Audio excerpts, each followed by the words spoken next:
From New Delhi, watching DD India Live, India's voice to the world. I'm Lipakshi Khurana, coming up in the next 30 minutes. US President Trump says Russia and Ukraine to begin ceasefire talks immediately following two-hour call with Putin.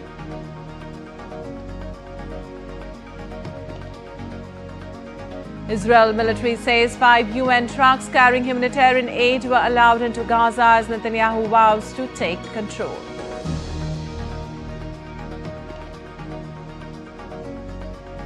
US Supreme Court allows Trump to end temporary protected status for Venezuelans. A decision impacts 350,000 Venezuelans facing deportation.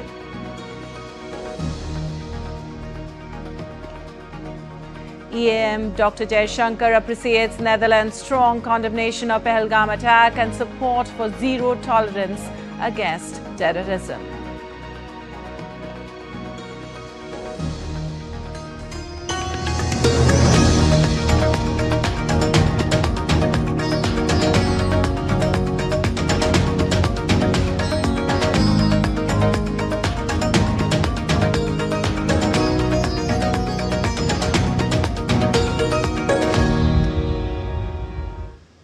Well, on to the details now. A new diplomatic push may be gaining ground to end the conflict in Ukraine.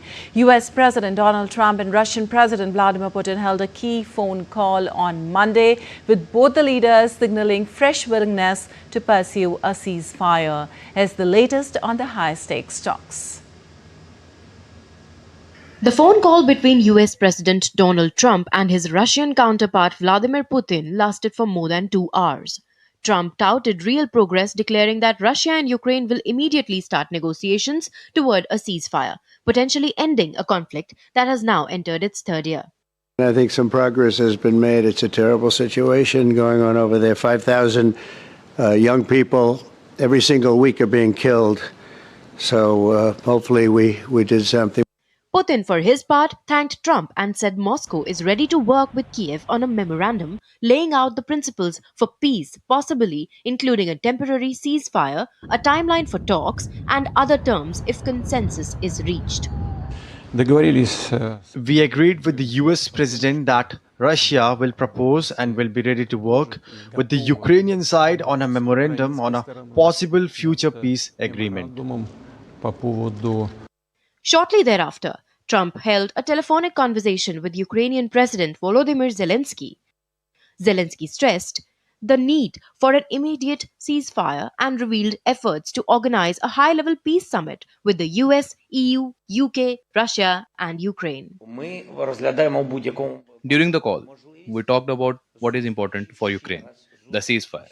The second topic we talked about is the readiness of the United States to make more serious sanction steps if Russia does not support the ceasefire and doesn't want to end this war.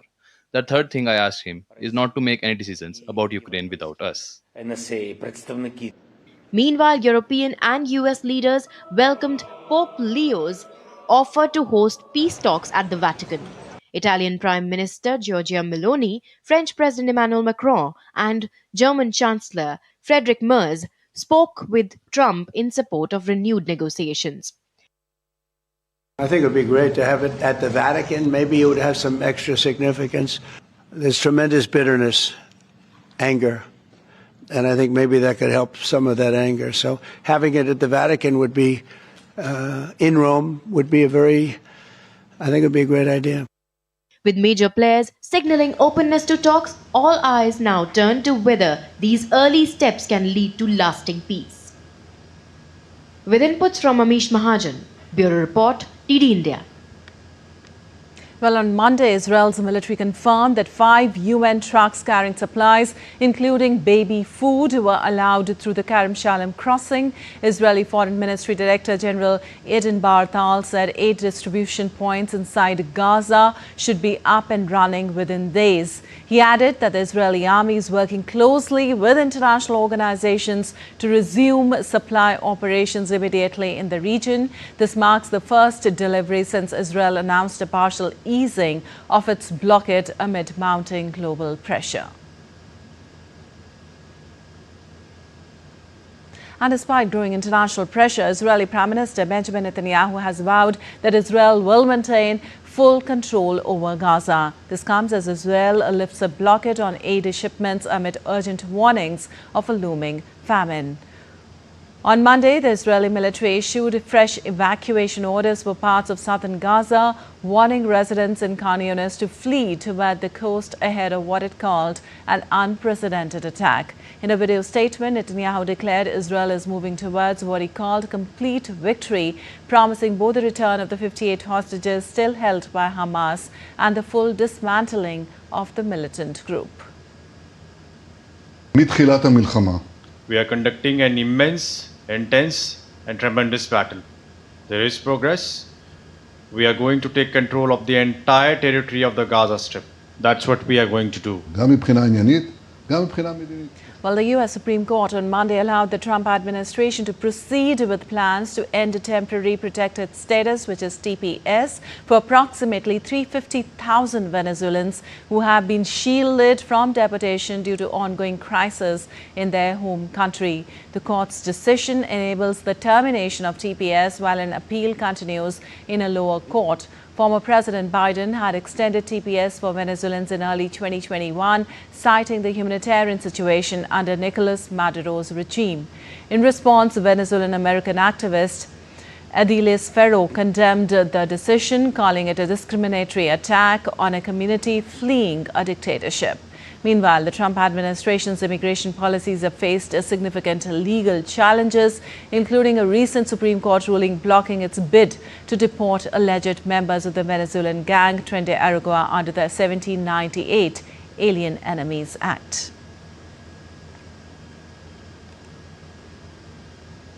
And the first group of undocumented migrants flew out of the United States under a new government initiative, Project Homecoming, the Department of Homeland Security announced on Monday. Self-deported Honduran migrants have arrived at the Ramon Villeda Morales Airport in San Pedro Sula, Honduras. Project Homecoming offers $1,000 in financial assistance and travel support for migrants who agree to self-deport to their home countries. A total of 64 migrants were flown from Houston, Texas, with 38 heading to Honduras and 26 to Colombia. DHS Secretary Christine Noem encouraged others to take advantage of the voluntary program, warning that failure to comply would lead to fines, arrest, and permanent exclusion from re-entry into the U.S. The initiative is part of broader efforts by the Trump administration to address illegal immigration, including deportations and military deployments at the southern border. Well, migrant rights groups have raised concerns about the fairness and safety of the program. And meanwhile, in a major step against online exploitation, U.S. President Donald Trump on Monday signed the Take It Down Act into law. The legislation makes it a federal crime to distribute non-consensual, intimate images, including AI-generated deepfakes. The signing ceremony took place in the White House Rose Garden with First Lady Melania Trump in attendance. She called the law a vital tool for families fighting digital abuse and exploitation. The bill, which received a strong bipartisan backing, cleared the House of Representatives in April.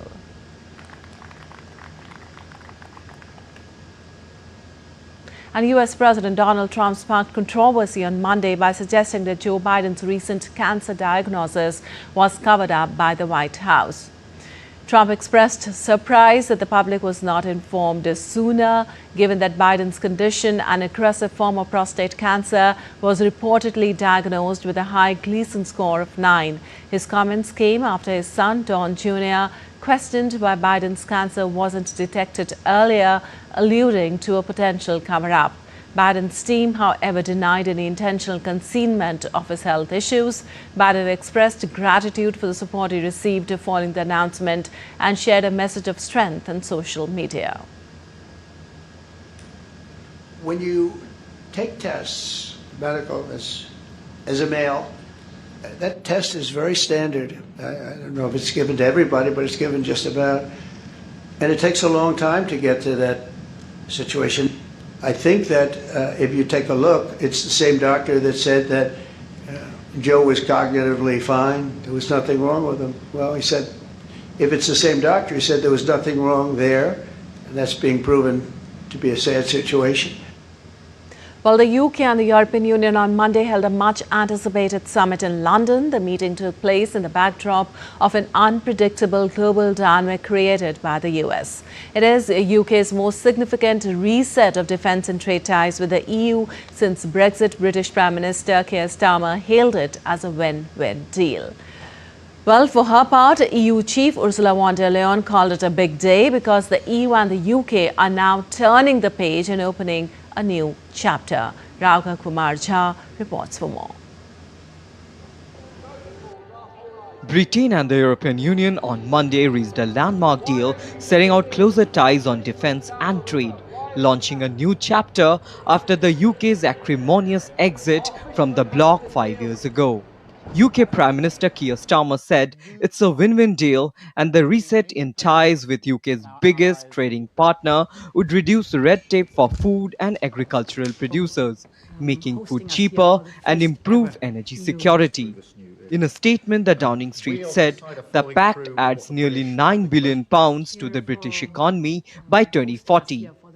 We are agreeing a new strategic partnership, fit for our times, providing real, tangible benefits on security, irregular migration, energy prices, agri-food, trade and more, bringing down bills, creating jobs and protecting our borders.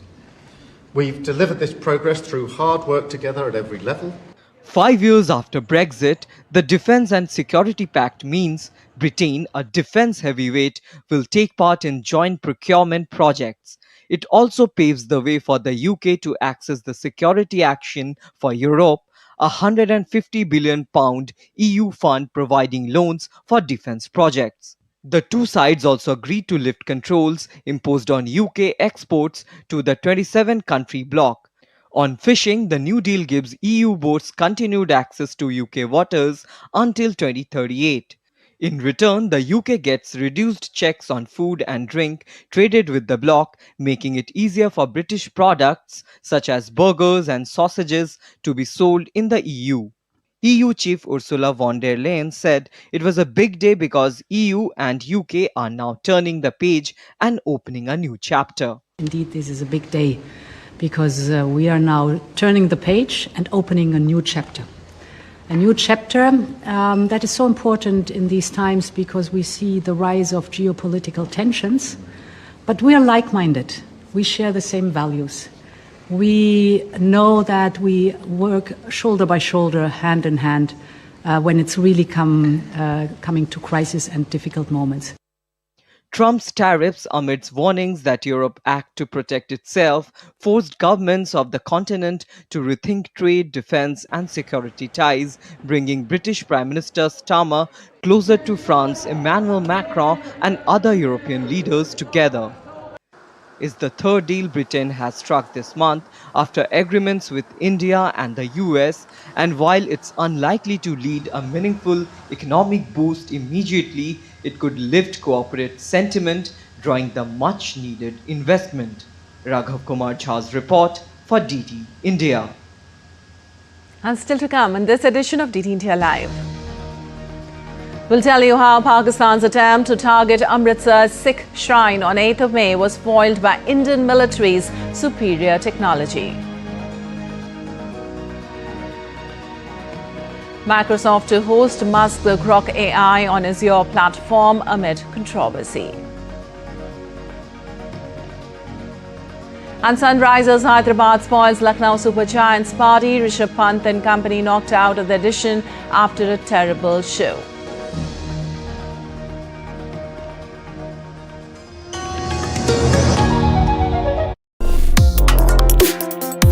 Complex issues, hidden agendas, twists and turns, strategic games. We think all dots are linked. We just need to connect them.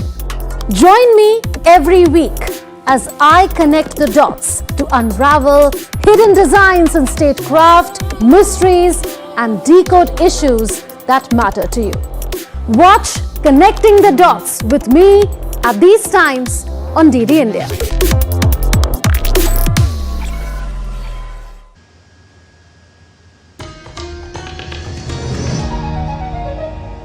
Welcome back. You're watching DD India Live. I'm Lipakshi Khurana. And moving on, External Affairs Minister Dr. S. Jaishankar interacted with representatives of the Indian community in Netherlands. While interacting with Indian diaspora, EM Jaishankar highlighted the contribution of the community to building a stronger relationship between India and the Netherlands.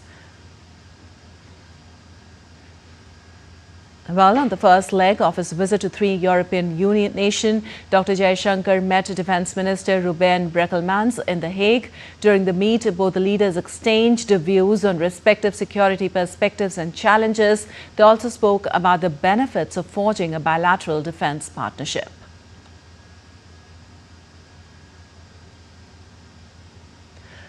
While meeting with his Netherlands counterpart, Casper Veldkamp, External Affairs Minister Dr. S. Jaishankar appreciated Netherlands' strong condemnation of the Pahalgam attack and support for zero tolerance against terrorism.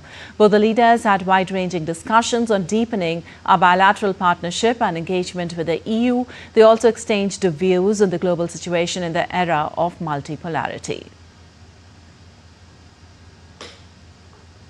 Later on, External Affairs Minister Dr. S. Jaishankar will also pay an official visit to Denmark and Germany. And moving on, Pakistan sought to target the holiest Sikh shrine in India's Amritsar city with missiles and drones on 8th of May in an attempt to sow communal discord in the country. But an ever-vigilant Indian military foiled the attempt thanks to its superior technological edge. Here's more in this report. Yet another powerful testament to the capabilities and alertness of the Indian Defence Forces, who foiled a multi-pronged bid of the Pakistani military to inflict damage to the Golden Temple at Amritsar. Unveiling details of the Operation Sindoor, the Indian Army sources said that Pakistan tried to attack the Golden Temple using aerial arsenal while attempting a simultaneous infiltration bid to target the holiest Sikh shrine on May 8th and 9th. While the unmatched air defense systems deployed at the frontline areas intercepted all the aerial projectiles and drones, the alert soldiers repelled the infiltration attempt along the border. Soldiers who were part of the operation at the frontier said that the Indian Army was prepared for retaliatory Pakistani strikes after India decimated terror infrastructure in Pakistan and Pakistan-occupied Kashmir on May 7th. It was predicted that Pakistan would retaliate by targeting defense facilities, but after failing to damage air bases and military installations for about 3 days, Pakistan began targeting civilian areas, including the Golden Temple, with kamikaze drones and rockets. But all air raids were intercepted and shot down with great precision by the Indian Defence Forces. India's strong and decisive leadership, sharp diplomacy, economic prowess and military capability manifested in achievement of all political and military objectives with consummate professionalism and scoring an emphatic and decisive victory as part of Operation Sindoor. This should dissuade Pakistan military from any further misadventure. Moreover, Indian armed forces are acutely aware of Pakistan military shortcomings, compulsions and all pressure points. If Pak military tries any misadventure, it will do it to its complete peril, and our fully prepared and motivated armed forces with modern weapons and superior combat capability will give it an annihilating response next time.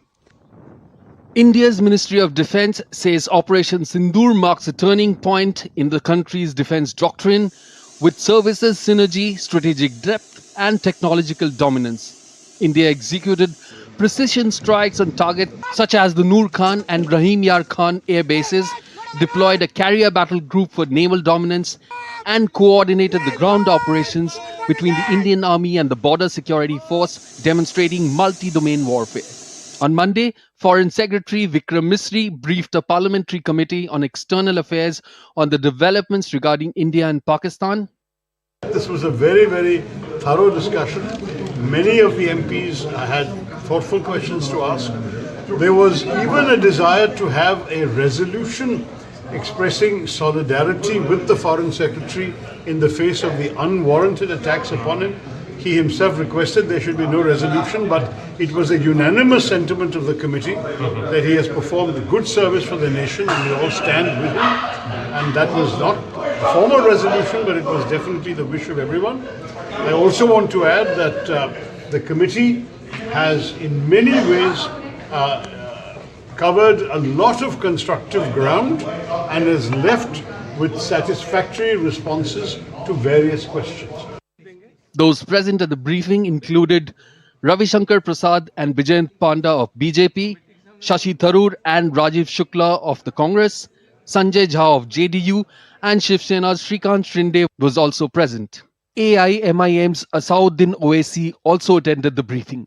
Meanwhile, New Delhi is dispatching 7 bipartisan delegations comprising lawmakers to key world capitals to brief foreign governments on Pakistan-sponsored cross-border terrorism. Bureau Report, DD India.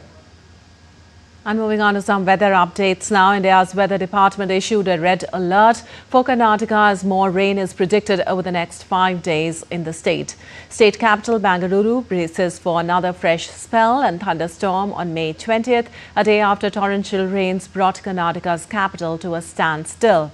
The maximum temperature is expected to settle around 27 degrees Celsius, while the minimum temperature will hover around 20 degrees Celsius.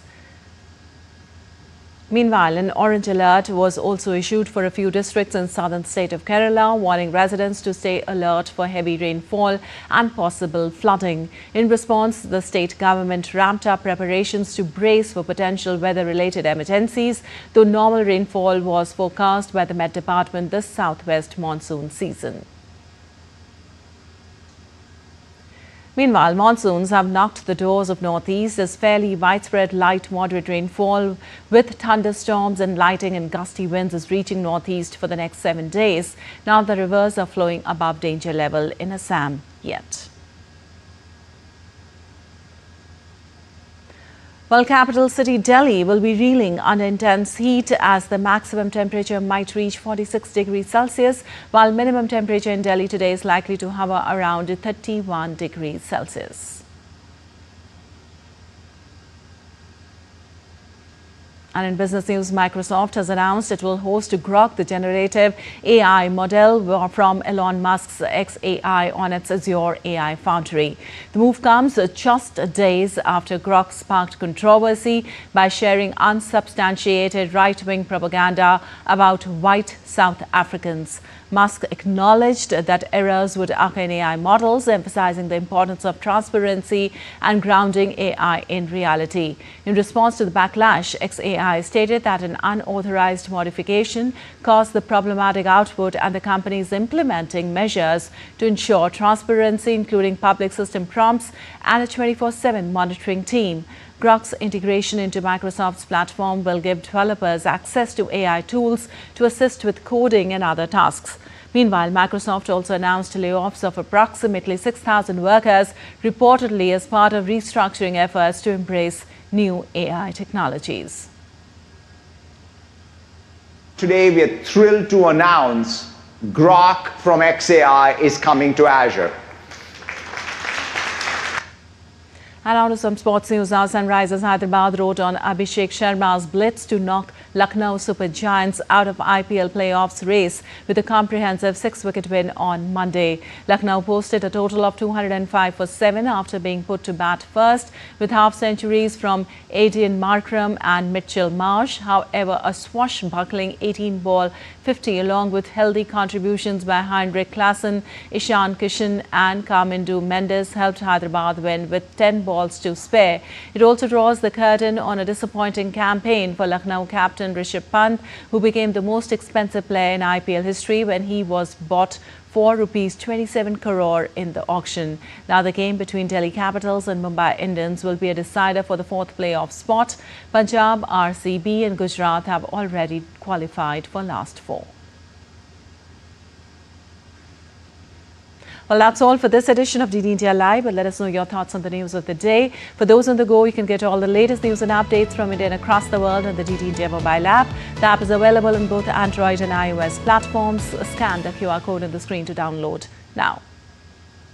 Well, we'll be back with more news as it breaks here on DD India. I'm Lipakshi Khurana from all of us here in Delhi. Thanks for watching DD India Live.